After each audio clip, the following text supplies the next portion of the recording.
Parents missed my graduation, but remembered to bill me for my brother's Vegas bachelor weekend. $2, $7.40. Your share for flights plus suite. I sent back $2.74 with the note. Didn't gamble. Not paying. Then froze the shared card, flagged every charge, and revoked all linked accounts. By morning, I got a notice. All guest access removed by account owner. At 9:13 a.m., my sister texted, "The hotel won't let us in. What did you do?" I was the only one whose family didn't show up. You notice that kind of thing even if you try not to. Every name that got called was followed by cheers, whistles, someone standing on their seat trying to film on a shaky phone. Every row had flowers, hugs, proud tears. I had the empty space, a cold folding chair with my last name taped to the back. No one sitting in it. My friends tried to cover for it. They were loud as hell when my name came up, even louder than they were for their own. They made a whole scene shouting my name, lifting their phones up like I was graduating summa cum rockstar. I appreciated it. I smiled for the pictures. I held the diploma with both hands, but under it all, I felt it. The thing is, I knew they weren't coming. They told me 3 days before. Said Ethan's bachelor party in Vegas was already booked, non-refundable, everything paid in advance. Mom said it's just a ceremony, Bree. What matters is that we're proud of you. I said nothing. I didn't even argue anymore. That was always how it worked with them. Ethan got the spotlight, Rachel got the sympathy, and I got silence and invoices. After the ceremony, a few of us hit a bar down the street that gave free drinks to graduates. I sat there with my gown still on, beer in hand, friends all around. They toasted to me harder than anyone else. One of them joked, "You're the only one who made it here without a cheering squad. Respect." We all laughed. It wasn't bitter, just honest. I was waiting for my Uber when I got the message. A Venmo request from my dad. $2,740. The note said, "Vegas Bachelor Bash your share." I stared at it for a second, then laughed. See, back when I got my first credit card in college, my dad convinced me to add him as a joint user, just in case something happens to you or us. Emergency stuff only. It sounded reasonable at the time. He even paid it a few times when I was short, but I didn't know he'd kept it, and I didn't know they were using it for Vegas. I checked the charges. $869 for a suite at the Venetian. $345 for bottle service, 2 flights, a group dinner, matching t-shirts that said Ethan's last ride, Uber Lux rides, even a charge from a strip club just labeled entertainment. I didn't reply to the request. I sent back $2.74 with a note. Didn't play, didn't pay. Then I got to work. I logged into the card account and froze it. I reported every charge I didn't make, which was nearly all of them. I flagged the big ones first, then the ones that annoyed me the most. Room service breakfast at a rooftop pool, a private tour of the Grand Canyon that was clearly code for something else, and a ridiculous $42 charge for sunglasses that said Groom Squad. I changed every password, removed every linked account, revoked guest access, even locked them out of the shared Apple ID. No more music, no more photos, no more family calendar reminders. They wanted to use me for a good time. They could have the hangover, too. The next morning, I got an email from the bank. The account owner has blocked guest access. At 9:13 a.m., Rachel texted me. "The hotel won't let us in. What did you do?" I didn't respond. Instead, I posted a photo from the ceremony. Me and my cap and gown surrounded by my friends. Caption: "Family isn't who shares your blood. It's who shows up."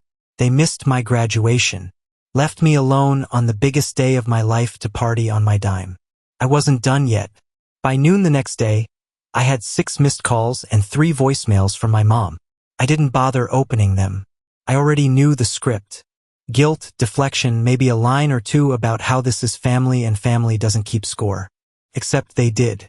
They kept it in spreadsheets and sent invoices. The 4th voicemail came from my dad. "No greeting, just you need to fix this, Brian. You're acting like a child. Call me back now." He hung up before the beep.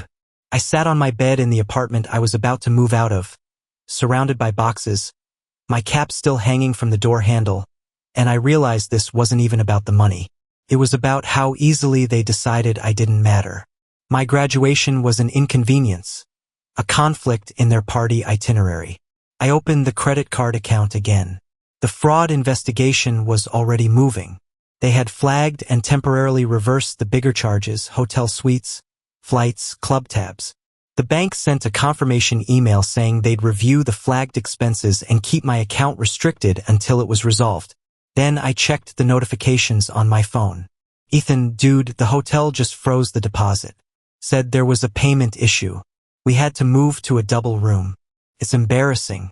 He followed it with, "You couldn't wait a day." I took a screenshot and moved on. Rachel jumped in not long after. "You're being petty. Everyone's miserable. We had to cancel the dinner reservation. The restaurant wanted a card on file. What's your problem?" That message did it. Not the content. The tone, as if I was the one who ruined things, as if I hadn't been completely cut out of their celebration plans and then handed the bill like some afterthought donor. I texted back 2 words for the first time since this started. "Not my problem." Then I blocked her. By evening, the messages from my parents were slowing down, but new ones started rolling in from relatives. An aunt I hadn't heard from in years messaged me. "Brian, honey, please don't let this bachelor party nonsense come between you and your parents. They were just trying to include you. Include me." That's what they called using my credit to fund someone else's celebration, while pretending I didn't exist. That night, I went over everything again, not just the card, everything. The phone plan still under Dad's name. I switched it that night, paid the balance, ported my number to my own account. Streaming services gone, changed every password. I'd been the one paying for most of them anyway. If they wanted to watch reruns of Suits, they could open their own tabs. Even the family cloud storage filled with years of pictures and documents I didn't care about anymore. I nuked my access and wiped the shared folders. Then came the insurance. I had a car under the family policy. I made a few calls and split my policy. More expensive on my own maybe, but worth it. By the next morning, I was untethered. Every cord they had wrapped around me, every little bit of control they hung on to by calling it shared or joint was gone. That's when the real meltdown started. My dad called again. "This isn't a game, Brian. You're jeopardizing your mother's credit. Fix it now." That voicemail I played twice just to hear the edge of panic. I hadn't heard from him in years. Then I deleted it. At 10:04 a.m., my cousin Josh texted me. "Bro, they're freaking out in the family group chat. Rachel's calling it financial abuse like against her." I laughed for the first time in days. It wasn't even funny. It was just so on brand. I didn't even need to exaggerate it. They were doing the work for me. The crazy part, I hadn't even touched what came next. I wasn't looking to get even. I was looking to make a point that stuck. They made me invisible. They humiliated me. Now they were going to watch what it felt like to be on the outside. And this time, no one was sending an invite back in. The silence was the best part. After days of messages, missed calls, and guilt-laced voicemails, everything just stopped. Not a peep from my parents, not a comment from Ethan, not even a passive-aggressive meme from Rachel. It was like they thought if they ignored me long enough, I'd come crawling back, that I'd regret overreacting, that I'd miss them. But I didn't. I felt lighter, sharper, like I could finally breathe without checking for strings tied to someone else's expectations. Then 2 weeks after graduation, I got the wedding invitation. Ethan and his fiancée Madison were getting married in August. Big venue in Lake Tahoe. Black tie family only for the rehearsal dinner. And in the bottom corner of the invite, please RSVP by July 1st. Hotel info attached. Travel not included. Taped to the invite was a separate envelope. Inside was a bill, a literal invoice, itemizing my outstanding contribution for the bachelor party. $1,826. After disputed charges, a handwritten note underneath said, "Let's not make this weird." I stared at the paper like it might catch fire on its own. They hadn't just forgotten my graduation. They had turned around and sent me a payment reminder like I was a client who missed the due date. And now they wanted me to dress up, smile for pictures, and clap politely at Ethan's wedding like none of it happened. So I RSVP'd. No. And then I booked a room at the same hotel for the same weekend on my own dime just to be close enough for what came next. First, I sent a tip to the wedding venue anonymously using a fake email and a burner number.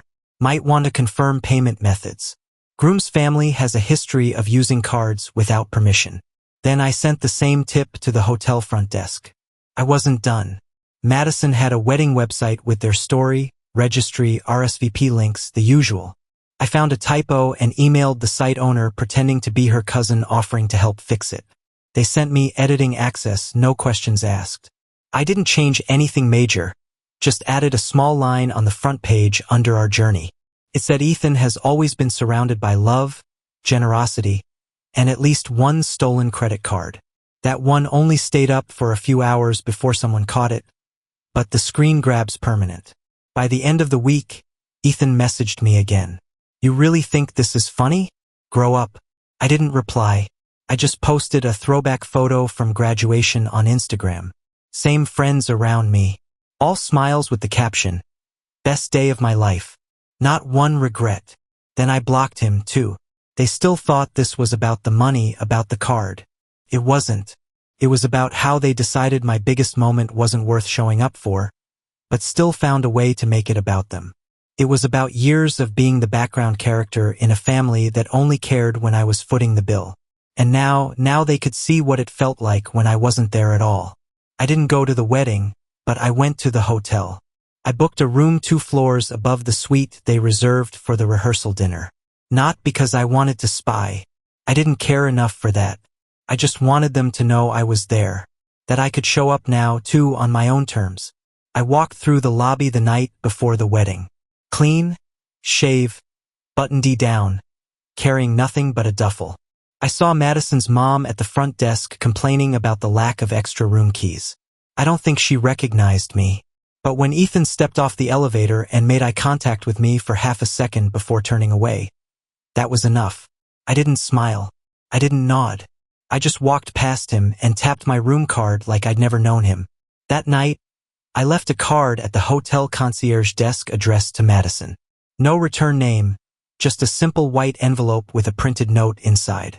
It read, "You deserve to know the bachelor party you thanked everyone for was funded with a card your husband didn't own. He didn't pay it back. He billed his brother. He missed that brother's graduation to be in Vegas. Ask him what else he hasn't told you. Congratulations and good luck." I didn't stay to see what happened. I went to a bar across town and met up with a couple of friends who were in Tahoe for the weekend. We drank, played pool, and laughed like none of it mattered anymore. When I got back to the hotel at 1:30 in the morning, there was a voicemail waiting. It was Madison. "I don't know what kind of sick game you're playing, Brian, but I'm not going to let you ruin this for me." She hung up. The next morning, the hotel had a staff memo quietly posted at the front desk. "Please verify identity for all room key requests due to a guest privacy issue." Ethan tried to play it cool. He posted a picture on Instagram of him and Madison holding hands under an arch of flowers with the caption, "Nothing can ruin this day," but the comments were off. And 2 of his groomsmen didn't show up. Word had started to spread. One of them had already reached out to me, said they had no idea I hadn't been invited, that he wouldn't have gone if he knew what really happened. He refunded me for one of the Vegas charges out of his own pocket. I didn't ask him to. That weekend ended with Ethan and Madison leaving the hotel early. No after party, no brunch, just silence. My room checkout was quiet, no drama. I handed in the key, smiled at the front desk clerk, and walked out like a guest who'd come for nothing more than the view. They had no idea what was coming next because I had saved something for after the honeymoon. I gave them time. 2 weeks after the wedding, I figured they were back home. Honeymoon photos had stopped. The congratulatory comments dried up. Rachel went back to posting motivational quotes. My parents had gone quiet on Facebook, a sure sign that something wasn't sitting right. So I chose my moment. I didn't hack anything. I didn't break any laws. I just forwarded facts. An email to the HR department at the real estate company Ethan had just joined his proud new job. He posted about it all over LinkedIn. Ready to grow, ready to serve, or something equally self-congratulatory. I attached copies of the disputed charges, the frozen card report, and the formal claim letter from the bank. The subject line was neutral, corporate-sounding, potential financial misconduct linked to recent hire. I kept the message simple. Hi, I'm reaching out anonymously to inform you that a recent hire, Ethan Marks, may have used a family member's credit account without permission for a bachelor party trip involving several thousand in charges. These expenses are currently under investigation by the issuing bank. This may not be relevant to his work, but I thought you might want to be aware. No further contact needed, no accusations, no threats, no name attached. Just enough to make someone in that office lean back in their chair and think, who did we just hire? I didn't stop there. Rachel had been talking nonstop about law school for over a year. Everyone in the family knew which two schools she was obsessed with. I'd seen the bookmarks on her laptop over Thanksgiving. She never logged out. I submitted anonymous ethics concerns to both schools. Short notes through the official portals referencing her proximity to an unresolved financial dispute involving misuse of funds and manipulation of family accounts. I didn't even need to explain it fully. That's the thing about law schools. The moment there's a question of character, the file moves to a different pile. Maybe nothing would come of it. Or maybe someone would Google her name next to mine. Either way, a shadow would be there now. While those seeds were growing roots, I posted the story. Not here, somewhere else. A popular subreddit under a throwaway. I told the whole thing not in perfect detail, but enough. How my parents skipped my graduation, used my card, sent me a bill, how I cut them off, how I let the fallout unfold. It caught fire. Thousands of people responded. It went viral within a day. Comments rolled in by the hundreds. Support, disbelief, outrage. People were sharing it across platforms. A few tried to guess how it ended. One or two got close. Most didn't. Then came the messages. Someone sent me a DM asking if the story was real. Another asked if I ever forgave them. Someone else said, "You're my hero. I wish I had the guts to do the same." I didn't reply to any of them. Then Ethan reached out. A voice message this time. Longer than usual. No anger, just this calm, fake, understanding voice. "Look, I know you're upset, but what you're doing, sending emails, interfering with people's jobs, that's not okay. We've all made mistakes, but this is going to follow us for a long time. You need to think about what kind of person you want to be.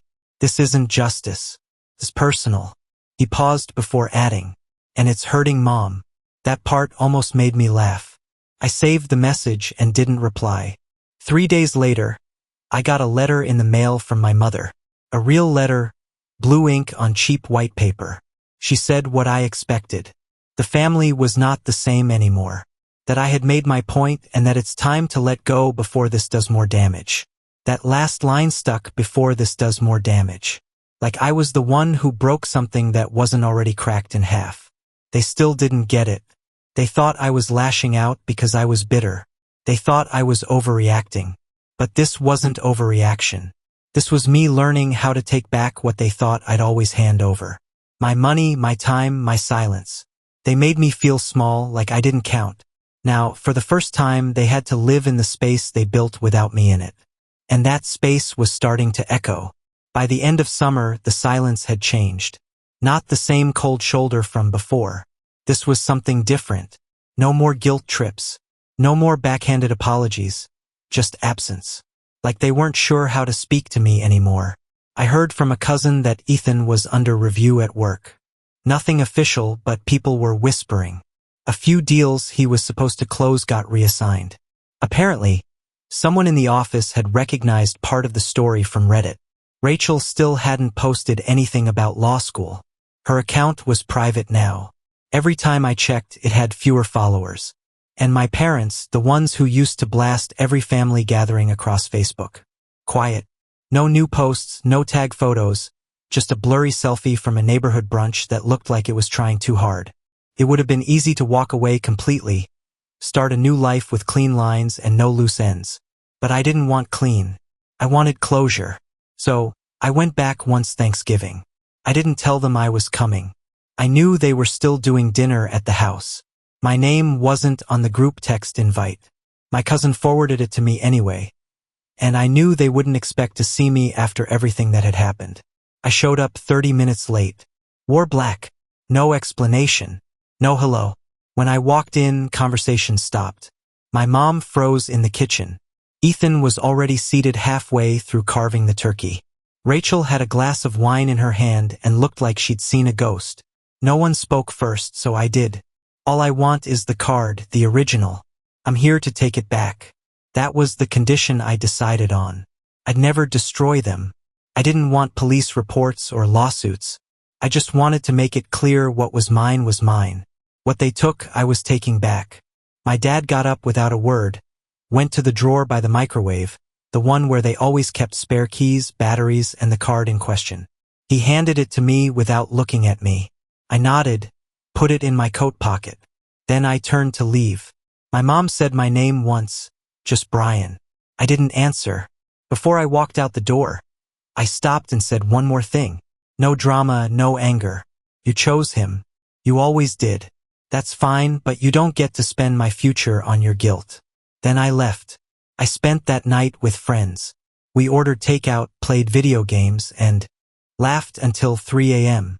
I haven't spoken to my family since. And here's the thing, I don't regret any of it. They thought I'd break, that I'd come crawling back because family is forever. But some families don't fall apart. They're built broken. And sometimes the only way to survive is to finally stop pretending that's your fault. Update. About 4.5 months after I walked out of that house on Thanksgiving, I got an email I didn't expect. It was from a nonprofit I had applied to over a year earlier, back when I was still deep in finals and just blindly sending out resumes. They said they had a new opening and my name had stayed on their short list. It wasn't the most glamorous position. Community outreach, event planning, a little admin work, but the tone of the email was warm. Human. I accepted without overthinking it. The move came fast. I packed up and left the city I grew up in within 2 weeks. Landed in a smaller city with no ties to anything familiar. The apartment is small, second floor, creaky stairs, but it's mine. Nobody else has a spare key. My job isn't high-paying, but I don't dread Mondays. I meet people every day who've had rougher starts, and none of them care where I came from. I go to bed tired, but not the kind of tired that comes from people pleasing. The kind of tired that means the day mattered. No one here knows my last name. That's been a gift. Ethan tried once more in January. Sent me a podcast episode called Rebuilding Relationships After Conflict. No text, no context, just a link. I didn't click it. I forwarded it to a friend with the subject line. Oh no, Rachel's still stuck. I heard from a cousin she's taking paralegal courses instead now, calling it a strategic pivot. She still posts filtered coffee shots with captions about the grind. I guess some things haven't changed. My parents haven't tried again. No more letters, no messages, not even a forwarded birthday meme. Either they finally accepted it or they're regrouping. But the silence feels real this time. I didn't go full scorched earth. I could have taken legal action, pushed the fraud case harder, maybe even involved the police. I didn't, not because I was protecting them, but because I didn't want to stay in that war. I wanted out. And honestly, the most unexpected part has been how okay I've been with that. I still get moments of scent in the grocery store that smells like my mom's candles or a stranger's laugh that sounds like my dad's when he used to actually laugh. I'll feel it for a second and then it's gone like muscle memory fading out. The rail wind was seeing who stayed. My friends, the ones who shouted my name at graduation, who helped me pack boxes, who invited me to their parents' houses for holidays without making it a big deal. They never left. We still talk almost every day. 2 of them are driving out to visit me next month. They don't need a reason. They just want to see me. It's weird how life keeps going even after you think it's cracked beyond repair. You find new patterns, new people, new places to stand that don't shake when you lean on them. No dramatic reunion, no tears, no Instagram captions about healing. Just life. Quiet, stable, unexpectedly decent. And that's more than enough.